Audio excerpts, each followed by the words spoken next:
Commerce විෂය ධාරාවේ තියෙන ලේසිම විෂය තමයි BS කියන්නේ. ලංකාවේ බොහෝ පිරිසක් තාම දන්නේ නැහැ අපිව රැවටුනොත් අපි කොහොමද ඒකට ගන්න ඕන කාටද අපි පැමිණිලි කරන්න ඕන. ඒක ෆේල් වෙන අමාරු සබ්ජෙක්ට් එක. ෆේල් වෙන අමාරු සබ්ජෙක්ට් එක.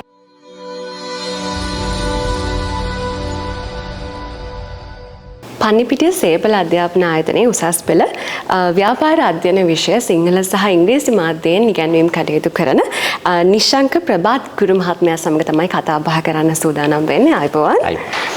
ඉතින් මේ උසස් පෙළ ව්‍යාපාර අධ්‍යයනය කියලා කියන්නේ මම හිතන්නේ ඉතාමත්ම ජනප්‍රිය විෂයක් උසස් පෙළ හදාරන දරුවන්ගේ. විශේෂයෙන්ම මම හිතන්නේ හැම පාසලකම වැඩිම පිරිසක් අධ්‍යයන කටයුතු කරන විෂය ශාස්ත්‍රය බවට පත් වෙනවා මේ ව්‍යාපාර අධ්‍යයනයේ කොටස. ඉතින් විශේෂයෙන්ම මේ සිංහල මාධ්‍යයෙන් සහ ඉංග්‍රීසි මාධ්‍යයෙන් ගුරුවරුකම් ලබා දෙන ගුරුවරයෙක් වශයෙන් විශේෂයෙන්ම සේපල අධ්‍යාපන ආයතනයත් සමගත් අවුරුදු ගණනක අත්දැකීම් සමග ඔබට මොකක්ද දෙන්න තියෙන පණිවිඩය ව්‍යාපාර අධ්‍යයන විෂය සිංහල සහ ඉංග්‍රීසි මාධ්‍යයෙන් තෝරා ගන්න බලාපොරොත්තු වෙමින් ඉන්න දරුවෙක්ට ඒ වගේම මේ වෙනකොටත් තෝරාගෙන තියෙනවා නම් ගුරුවරයෙක් හොයනවා නම් Tamanට හරියන ගුරුවරයෙක් තවමත් ලැබුණේ නැත්නම් ඒ වගේ දරුවෙක්ට මොකක්ද දෙන්න තියෙන පණිවිඩය පළමුවෙන්ම? ඔව් ඇත්තටම ව්‍යාපාර අධ්‍යයනය කියන විෂය මම කැමති පැහැදිලි කරන්න ව්‍යාපාර අධ්‍යයනය කියන විෂය අපිට සාමාන්‍ය එදිනෙදා ජීවත් වෙනකොටත් ඒ වගේම උසස් පෙළ කරන දරුවෙක්ට ව්‍යාපාර අධ්‍යයන විෂය A level සඳහා විභාගය සඳහා අවශ්‍ය විෂයක් විදියටත් යන පැති දෙකකින් මම පොඩ්ඩක් විස්තර කරන්නම්. ඒතර සාමාන්‍ය ව්‍යාපාර අධ්‍යයනය කියන විෂයම තේරුම ගත්තොත් ව්‍යාපාර ගැන ඉගෙන ගන්න එක. ඒතර ව්‍යාපාර ගැන ඉගෙන ගන්න එකේදී අපි සාමාන්‍යයෙන් අපි හැම කෙනෙක්ම ව්‍යාපාරත් එක්ක සම්බන්ධයි. ව්‍යාපාර නැතුව අපිට ජීවත් වෙන්න බෑ. දැන් අපි උදේ නැගිට වෙලාවෙ ඉඳන් මේ මොහොත වෙනකන් පරිහරණය කරපු භාණ්ඩ බැලුවොත් ඒ සියල්ල සමහර වෙලාවට ව්‍යාපාර විසින් නිෂ්පාදනය කරපුවා. ව්‍යාපාර විසින් හදලා දීපුවා අපිට. ඒ නිසා මේ අපි ව්‍යාපාරත් එක්ක සම්බන්ධ ජීවීන් කොටසක්. අපි ව්‍යාපාර වලින් ගලවන්න බෑ.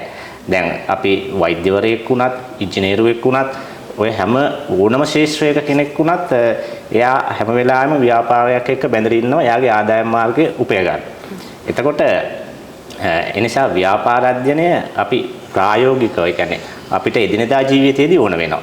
දැන් අපි හිතමු අපි පාරිභෝගිකෙක් විදියට අපි වෙන වෘත්තියක නිලලා නොහිටියත් අපි ගෙදරක හිටියත් තනියම ඒ වගේ වෙලාවට අපිට අවශ්‍ය වෙනවා මේ ව්‍යාපාර අධ්‍යයනය අපි පාරිභෝගිකෙක් වෙනවනේ.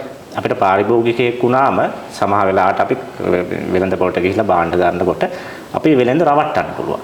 ඒතකොට ඇත්තටම ලංකාවේ බොහෝ පිරිසක් තාම දන්නේ නැහැ අපිව රැවටුනොත් අපි කොහොමද ඒකට ගන්න ඕන කාටද අපි පැමිණිලි කරන්න ඕන කොහොමද ඒකේ ක්‍රියාවලිය ගොඩාක් අය යන්නේ පොලිසියට පැමිණිලි කරන්න. නමුත් පොලිසියෙන් මේ පැමිණිලි බාර ගන්න නැහැ.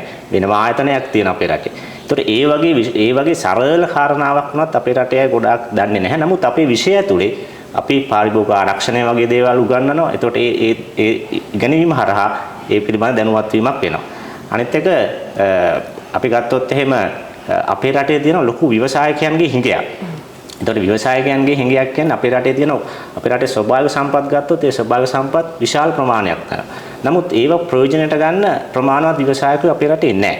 දැන් අපි උදාහරණයක් විදිහට ගත්තොත් අපි හිතමු අපි ගම් පළාතකට ගිහිල්ලා බැලුවොත් කොච්චර කොස් ගස් යට වරක කුණු වෙනවද. එතකොට මේ වෙන රටවල් වල අපි ගත්තොත් මේ වරක ගෙඩියෙන් වරක මදුලෙන් ජූස් එක හදනවා. ඊට පස්සේ වරක අරගෙන කොස් ඇටෙන් රස කැවිලි හදනවා. වරක ගෙඩිය අඩුමතර මේ කොස් ගෙඩිය ලෙල්ලවත් ඒගොල්ලෝ විසි කරන්නේ ඒකිනුත් ටේබල් මැට් එකක් පවා හදනවා. එතකොට අපේ රටේ එහෙම සම්පත් තියෙනවා. නමුත් ඒ සම්පත් ප්‍රයෝජනට ගන්න දක්ෂ ව්‍යවසායකයෝ නැහැ. ඒ නිසා මේ ව්‍යවසායකයෝ නිර්මාණය කරන එක අපේ සබ්ජෙක්ට් එකේ එක කාරණාවක්. ඕක තමයි අපිට සාමාන්‍ය ව්‍යාපාර අධ්‍යයනය අපිට එදිනෙදා ඕන කරන විදිහ. මම විභාග පැත්තට ගියොත් අපේ A level කරන දරුවෙක්ට මේක ඕන වෙන්නේ A level වල තියෙන කොමර්ස් විෂය ධාරාවේ තියෙන ලේසිම විෂය තමයි BS කියන්නේ. දැන් හැම අවුරුද්දෙම විභාග දෙපාර්තමේන්තුව විසින් එවනවා performance of candidate කියලා report එකක් විභාග ඉවරුණාට පස්සේ. අපේ දෙමව්පියන්ට දරුවන්ට ගිහිල්ලා බලන්න පුළුවන්. අපි සාමාන්‍ය result බලන වෙබ්සයිට් එකේම ඒකේ තියෙන performance of candidate කියලා. ඒ report එක ඇතුලේ තියෙනවා පහුගිය අවුරුද්දේ අඩුවෙන්ම ෆේල් වෙච්ච 16ක් ෆේල් වෙච්ච සබ්ජෙක්ට් එක. ඒ කියන්නේ අඩුවෙන්ම ෆේල් වෙච්ච සබ්ජෙක්ට් එක මම කියන්නේ. ව්‍යාපාරය. ඒක ෆේල් වෙන අමාරු සබ්ජෙක්ට් එක. ෆේල් වෙන අමාරු සබ්ජෙක්ට් එක. හරියටම හරි. ඒ වගේම වැඩියෙන්ම පාස් වෙච්ච සබ්ජෙක්ට් එක A B C සහ S 83ක් තියෙනවා ඒ ප්‍රතිශතය. ඒ නිසා මේක ව්‍යාපාර අධ්‍යයනය කියන විෂය ඔයා A level වලට තෝරගත්තොත් ඔයාට ලේසියෙන්ම පාස් වෙන්න පුළුවන් සබ්ජෙක්ට් එක. අමාරු විෂයන් ටිකක් අපි තෝරගත්තොත් ලංකාවේ තියෙන තරඟකාරීම අමාරුම විභාගයට එතෙන්දී අපිට ටිකක් ගොඩ යන්න අමාරුයි. අර හරියට අපි බත් පිඟානක් අරගෙන කැමැති එළවලුත් එක්ක කරවිල බෙදාගත්තා වගේ වැඩක් වෙනවා. එහෙමනොත් එහෙම අපිට ඒක හරි අමාරුයි එතනින් එහාට ගොඩ දාගන්න. නිසා මේ විෂය සාමාන්‍ය ජීවිතයේදී විභාග ජීවිතයේදී අපිට ඒ විදියට ඕන වෙනවා. ඒකයි මේ විෂය වැදගත්කම. හරි. එතකොට මේ සිංහල මාධ්‍යයෙන් වගේම ඉංග්‍රීසි මාධ්‍යයෙන් මේ විෂය හදාරන්න මොන වගේ නඹුරුවක්ද තියෙන්නේ මේ වෙනකොට? වර්තමානයේ තියෙනවා සිංහල මාධ්‍යයට වඩා ඉංග්‍රීසි මාධ්‍යයේ මේ විෂය හදාරීමේ නැඹුරුවක්. මොකද බිස්නස් ස්ටඩීස් කියන සබ්ජෙක්ට් එකේ අපේ බිස්නස් ලැන්ග්වේජ් එක වෙන්නේ ඉංග්‍රීසි. අපි සාමාන්‍යයෙන් කියනවා සිංහලෙන් කරන්න තියෙන අන්තිම විභාගය තමයි A levels කියලා. එතනින් එහාට සියලුම උසස් අධ්‍යාපන අවස්ථා විවෘත වෙලා තියෙන්නේ ඉංග්‍රීසි මාධ්‍යයේ. ඒ වර්තමානයේ ලොකු නැඹුරුවක් තියෙනවා ඉංග්‍රීසි මාධ්‍යයේ හදාරන්න. මොකද උපාධි සහ පශ්චාත් උපාධි කියන සියල්ල විවෘත වෙලා තියෙන්නේ ඒ හරහා. ඒ නිසා දරුවන් විශාල ප්‍රමාණයක් මේ වෙනකොට ඉංග්‍රීසි මාධ්‍ය හදාරමින් අපිත් එක්ක එකතු වෙලා ඉන්නවා. හරි. දැන් අපි ගත්තොත් ව්‍යාපාර අධ්‍යයනය වගේ විෂයක් ගොඩක් වෙලාවට තියටිත් එක්ක තමයි බැඳිලා තියෙන්නේ. ඉතින් එතකොට මේ ඉංග්‍රීසි භාෂාවෙන් හැදෑරීමේදී දරුවෙක්ට පාඩුවක් වෙන්න තියෙන ඉඩකඩ වැඩිද අඩුයිද? නෑ. මම අර ඉස්සෙල්ලා කිව්වා වගේ මගේ තියෙනවා වැඩපිළිවෙලක්.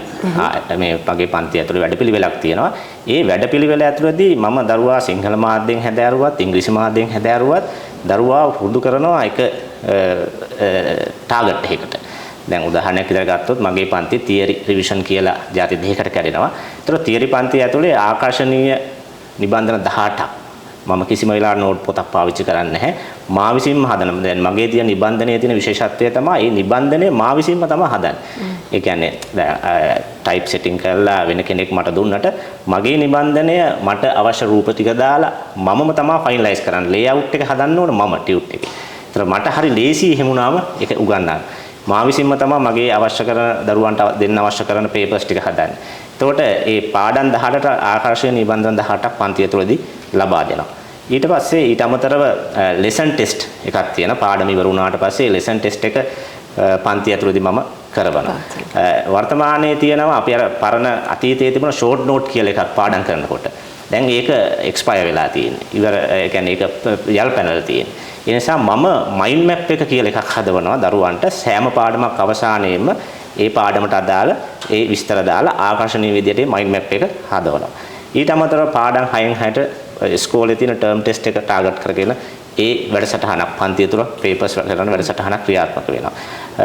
ඔය වගේ තියරි පන්තියේදී ඒ ටික දරුවාට කරවනවා. ඊට අමතරව රිවිෂන් පන්තියක් ගත්තොත් මගේ තියෙන විශේෂත්වය තමයි මේ විෂය ඔබතුමිය කිව්වා වගේ හරි කියන්නේ පාඩම් කරන්න තියෙන විෂයක්. ඒතකොට ගොඩාක් දරුවෝ ගෙදර ගිහිල්ලා පාඩම් කරන්න කැමති නැහැ. අම්මලත් කියනවා මේ ළමයි පාඩම් කරන්නේ නැහැ කියලා ගෙදරදී. නිසා මම පන්තිය ඇතුළේදී දරුවව පාඩම් කරවනවා. පන්තිය ඇතුළේදී දරුවව පාඩම් කළා. ඒ කියන්නේ රිවිෂන් පන්තිය යන පැය 4:00කට ආසන්න කාලයක්.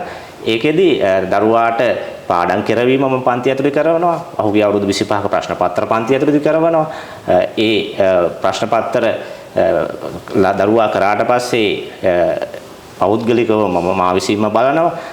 අනිත් විශේෂ කාරණාව තමයි මම කරන්නේ ගෲප් ක්ලාසස් විතරයි.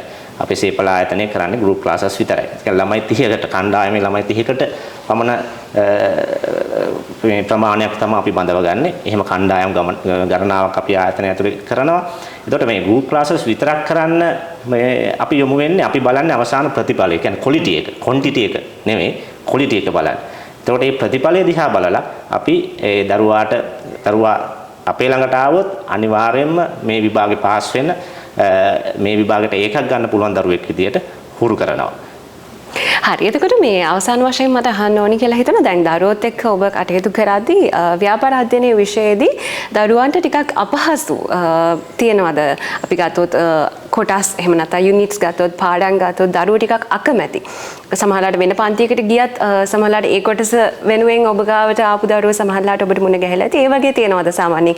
අනිත් ගුරුවරු ගාව හරි එහෙම නැත්නම් අනිත් පන්තිවල හරි වැඩිපුර සිද්ධ වෙන්නේ නැති දරුවන්ට ටිකක් පේපර් එකේදී ගණන් අඩු වෙන යුනිට්ස් මොනවද හඳුනාගෙන තියෙන්නේ? ඔව්.